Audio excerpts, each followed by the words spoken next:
Okay, so what I was going to bug you with then is, I mean, NVIDIA very publicly, very loudly dropped 10% of their valuation today.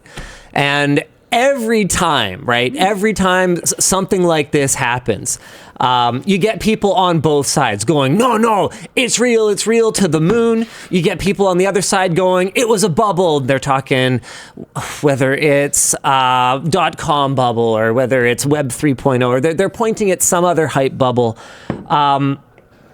What is... All companies are bubbles. Yeah, can both of those things be true, was my question. Yeah, that's capitalism. Somebody said, oh, that company's just kicking the can down the road. And somebody else said, duh, that's how companies work.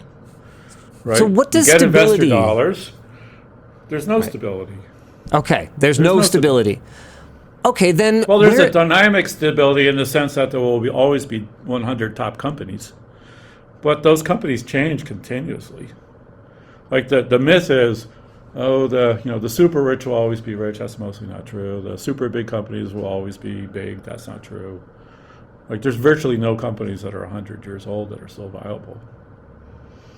Speaking so everybody's got their day in the sun. So okay, speaking of which, changing. You're at the helm of a company now. My understanding is this is your first time in the CEO position. Is that correct? It is. Okay, so I was going to ask you, with that knowledge, right? Like one of the really famous quotes from someone, I can't remember who because I'm terrible at names, but a really famous quote that I read at one point was that good leaders lead a company, great leaders put the company on a path such that when they leave, it becomes better than it was with their leadership. And, you just said it, right? Like, there's very few companies that are 100... like wishful thinking. Yeah. Sure. Yeah. But hold on. Let me finish the question before you predict my whole thing and answer it. So, knowing that 100 years is an awful long time for a single company to stay viable, what does your leadership look like? Is it an in the trenches leadership? Is it a set the vision and let people do it leadership? How are you finding it? Well, yeah, I'd say I like to do both. I like visionary leaders. I worked in Steve Jobs' Apple, and I worked for Elon, and I learned a lot from those guys. They are both visionary leaders, but they're also really hands-on people. Like Steve Jobs worked on products every day. Now he didn't work directly with that many people, but I worked for a guy, I talked to him literally a couple times a day, Mike Colbert, who's a brilliant guy. And it was very hands-on and very knowledgeable about everything we were doing.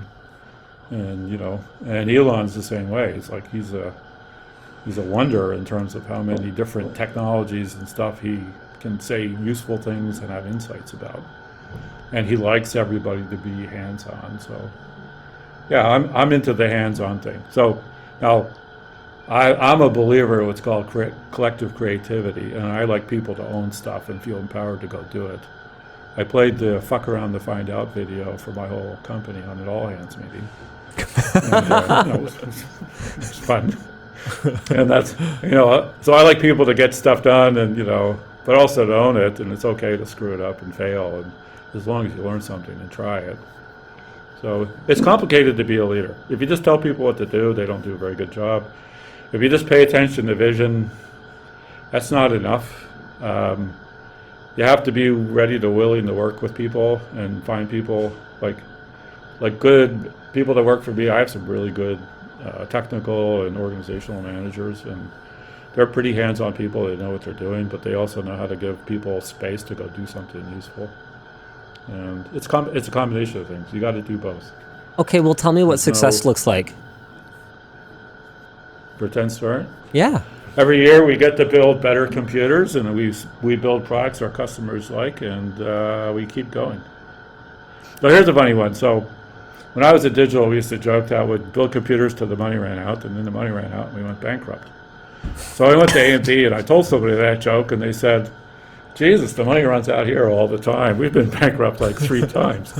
Jerry Sanders just, he goes borrows some money or cuts a big deal. So like running out of money was not an AMD problem. And when I went back to AMD, we were like months from bankruptcy. And Jensen's famous for telling everybody they'll be bankrupt in a month, for most of the company's life. And so, no, like, you build stuff. As Steve Jobs said, you're only as good as your next product. Right, I believe that. Like, people build a great product and they think, now we made it. Not in technology. No, you go make a better product. Or the market changes, or the customers want something different, or you'll learn something new, or somebody else learns something new that you didn't know about. So yeah, success for me is, I want a team that's, engaged and interesting, and we're building useful stuff, and we build stuff that somebody wants. And then my expectation is we have to go build something else.